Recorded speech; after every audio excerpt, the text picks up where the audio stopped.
अस्सलाम वालेकुम रहमतुल्लाह। दोस्तों, मैं हूं डॉक्टर हाफिज़ मुस्तनसर। यूरिक एसिड के बारे में मैंने पिछली वीडियो में बताया था कि ये क्या होता है, ये कैसे बढ़ता है, इसकी जो नॉर्मल रेंज होती है वो क्या होती है।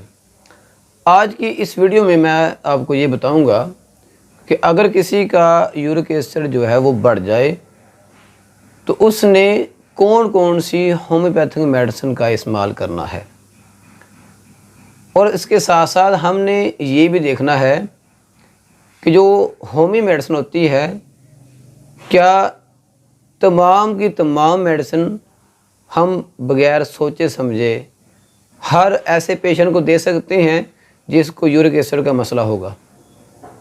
सबसे पहले तो मैं इसी बात को जो है थोड़ा सा क्लियर करता हूँ कि होम्योपैथी में जो हम मेडिसिन की सिलेक्शन करते हैं उसका तरीक़ाकार होता है अलामात की बेस के ऊपर, और अलामात की बेस के ऊपर ही हम किसी भी मर्ज़ की शनाख्त करते हैं।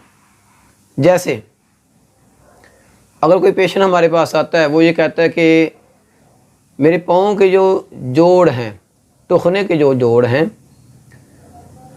उनमें रेडनेस होती है, उनमें स्वेलिंग होती है, वो जो जोड़ हैं या जो फिंगर है पाँव की वो टेढ़ी हो चुकी हैं, यानी गंठिया की अलामत हैं। तो हम इन अलामत की बेस के ऊपर ये कह सकते हैं कि आप जो है अपना यूरिक एसिड करवाएं, वो आपका जो यूरिक एसिड है वो बढ़ा हुआ होगा।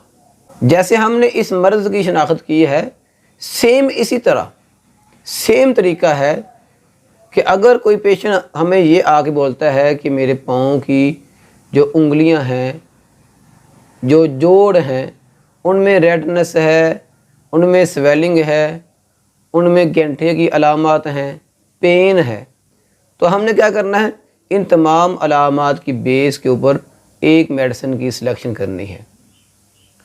लेकिन अगर कोई ये कहता है कि पेन जो है वो दबाने से कम हो जाता है, मालिश करने से कम हो जाता है, चलने से बढ़ जाता है, तो इन अलामत की बेस के ऊपर जो मेडिसिन बनेगी वो पहली मेडिसिन और होगी, दूसरी मेडिसिन और होगी। अब हम बात करते हैं कि होम्योपैथी में यूरिक एसिड को कंट्रोल करने के लिए कौन कौन सी मेडिसिन है। सबसे पहली और सबसे टॉप क्लास की जो रेमेडी है मेरे पास होम्योपैथी में, उसका नाम है कॉलचिकम। कॉलचिकम एक ऐसी मेडिसिन है जिसमें यूरिक एसिड की जो अलामत होती हैं वो तमाम की तमाम पाई जाती हैं, गंठिया की जो अलामत होती हैं वो तमाम की तमाम पाई जाती हैं। जैसे एक पेशेंट आया, उसने ये कहा कि मेरे पाँव की जो उंगलियां हैं, स्पेशली जो पाँव का जो अंगूठा है, अंगूठे का जो जोड़ है उसमें रेडनेस है, उसमें स्वेलिंग है, उसमें पेन है। अगर ये अलामत मरीज़ आपको ये बताए तो समझ लें कि पेशेंट जो है वो है कॉलचिकम का। ये हमारी फर्स्ट रेमेडी है। इसी तरह अब एक मसला और होता है कि अगर यूरिक एसिड जो है वो पेशाब में खारिज होना शुरू हो जाए, आपने टेस्ट करवाया यूरिक एसिड का, तो आपको पता चला कि आपके यूरिन में यूरिक एसिड जो है वो खारिज होना शुरू हो चुका है। आप क्या देखते हैं कि आपका जो पेशाब है वो सुर्ख हो चुका है, उसका जो कलर है वो हो चुका है डार्क, उसमें स्मेल जो है वो बहुत ज़्यादा है, उसकी जो कसाफत है, गाढ़ापन जो है वो भी आ चुका है पेशाब के अंदर। अब अगर ये अलामत आपके पास आ जाएं तो आपने कॉलचिकम का इस्तेमाल नहीं करना, बल्कि अब आपने इस्तेमाल करना है एसिड बेंज का, जिसे हम कहते हैं बेंजोइक एसिड। आपने इस मेडिसिन को लेना है 30 पोटेंसी में 2 से 5 ड्रॉप डायरेक्ट ज़ुबान में डालने या पानी में डाल के आप ये लगातार पी सकते हैं, सुबह दोपहर शाम, कम से कम 1 महीना। ये है हमारे पास दूसरी मेडिसिन। अब एक मसला और है कि एक पेशेंट आया, उसने कहा कि मेरा जो यूरिक एसिड है वो बढ़ा हुआ है, हमने कहा कि आप जो है इसके साथ कौन कौन सी तकलीफ़ महसूस करते हैं। पेशेंट ने कहा मुझे सबसे ज़्यादा तकलीफ़ ये है कि जब मैं सुबह उठता हूँ तो सुबह के वक़्त जो है मेरे पाँव उनमें सूजन होती है, स्वेलिंग होती है बहुत ज़्यादा, मेरे से चला नहीं जाता, चलना बहुत मुश्किल होता है। यूरिक एसिड जो है वो बढ़ा हुआ है, पाँव में स्वेलिंग है, सूजनपन जो है वो आ चुका है, चलना मुश्किल हो चुका है।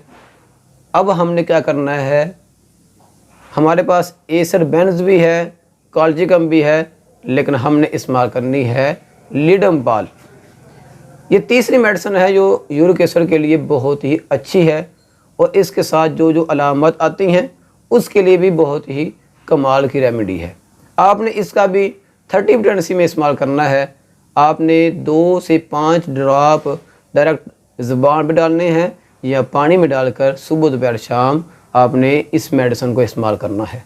इसी तरह हमारे पास एक मरीज़ ऐसा आता है जिसका यूरिक एसिड जो है वो काफ़ी ज़्यादा बढ़ा हुआ है, लेकिन यूरिक एसिड के बढ़ने के साथ साथ उसे गैंठिया की अलामात भी आ चुकी हैं और उसके जो पाँव की उंगलियां हैं उसमें यूरिक एसिड की इस तरह की कंडीशन आ चुकी है, गैंठिया की इस तरह की अलामात आ चुकी हैं कि पाँव की जो उंगलियां हैं वो टेढ़ी हो चुकी हैं, ऐसे सीधी होती हैं, वो बजाय सीधी होने के वो ऐसे मुड़ गई हैं, साइड को टेढ़ी हो चुकी हैं। अगर ये वाली कंडीशन हो तो आपने इस कंडीशन के ऊपर यूरिक एसिड को कंट्रोल करने के लिए, गैंठिया के लिए और जो फिंगर टेढ़ी हो चुकी हैं उनके लिए एक मेडिसिन है गोइकम। गोइकम जो है ये आपने मेडिसिन लेनी है मदर टिंचर में। आपने इस रेमेडी के 10 से 15 ड्रॉप आधा कप नीम गर्म पानी लेकर उसमें डालकर ये आपने पानी पीना है सुबह, दोपहर और शाम को। इसी तरह एक मसला और है कि मरीज़ कहता है कि मेरा जो यूरिक एसिड है वो बढ़ा हुआ है। इसके साथ मुझे एक मसला ये आता है कि जब मैं सुबह उठता हूँ तो मेरा पूरा जिस्म जो है वो सख्त हो चुका होता है, जैसे हम कहते हैं कि पट्ठों का खिंचाव होता है। ये जो पट्ठों का खिंचाव हो जाना, पट्ठे खींच जाना, उसमें सख्तपन आ जाना, इसी तरह ये मरीज़ जो है ये कहता है कि मेरे पूरे जिस्म में सख्तपन आ चुका है। स्पेशली ये जो मेरी गर्दन है, गर्दन के ये जो पट्टे हैं इनमें सख्तपन आ जाना, अकड़न का आ जाना, और इसके साथ साथ यूरिक एसिड जो है वो भी बढ़ चुका है। अगर ये वाला मसला होगा तो आपने इस मसले के लिए एक मेडिसिन है लिथियम कार्ब। लिथियम कार्ब जो है वो आपने यहाँ पर इस्तेमाल करनी है। 30 पोटेंसी में आपने इसको इस्तेमाल करना है सुबह, दोपहर, शाम, और ये भी 3 से 5 कतरे, ज़्यादा आपने इसको नहीं इस्तेमाल करना, सिर्फ 3 से 5 कतरे जो है आप एक वक्त में इस्तेमाल कर सकते हैं। दोस्तों ये थी आज की हमारी एक छोटी सी वीडियो जिसमें हमने आपको ये बताया है कि आपने यूरिक एसिड के लिए कौन कौन सी रेमेडीज़ का इस्तेमाल करना है। मज़ीद अगर आपका कोई और सवाल हो या आपका कोई और मसला हो, आपकी कोई और अलामत हो, तो आप इस वीडियो के नीचे कमेंट बॉक्स में मैसेज कर सकते हैं, या मेरा जो पर्सनल नंबर है व्हाट्सएप का आपको स्क्रीन पर मिल जाएगा। आप जो है मुझे इस नंबर पर व्हाट्सएप कर सकते हैं। मैं इंशाल्लाह कोशिश करूँगा कि आपके हर सवाल का जवाब आपको लाजमी दूँगा, और अगर आपका कोई पोशीदा मसला है तो आप जो है फिर भी मेरे से रब्ता कर सकते हैं। मैं आपको आपके मसले के लिए मेडिसिन पार्सल भी कर सकता हूँ, भेज सकता हूँ। अगर ये वीडियो आपको अच्छी लगती है तो दोस्तों अगर ये वीडियो आपको अच्छी लगती है तो इसे लाइक लाजमी करें। मैं जो है ये गर्मी में बैठा हूँ, मेरे पास लाइट का ऑप्शन भी है, लेकिन दोस्तों ये सिर्फ आपके लिए मैंने फ़ैन जो है पंखा बंद किया है कि आपको मेरे लफ्ज़ों की सही तरह समझ आ जाए। गर्मी में आपके सामने आकर, कैमरा के सामने आकर इतनी ज़्यादा लाइटें ऑन करने के बाद बैठना ये बहुत ही मुश्किल है, लेकिन अगर फिर भी आप इस वीडियो को लाइक नहीं करते तो मैं ये समझूंगा कि शायद जो है मैं मेहनत कम कर रहा हूं। तो इसलिए अगर ये वीडियो आपको अच्छी लगती है तो आप जो है इस वीडियो को लाजमी लाइक करें, अगर ये चैनल जो है आपके लिए न्यू है तो आप फिर भी इसे लाजमी सब्सक्राइब करें। साथ ही बेल आइकन का ऑप्शन है, आप उसे भी प्रेस कर दें। आपका बहुत शुक्रिया। अस्सलाम वालेकुम।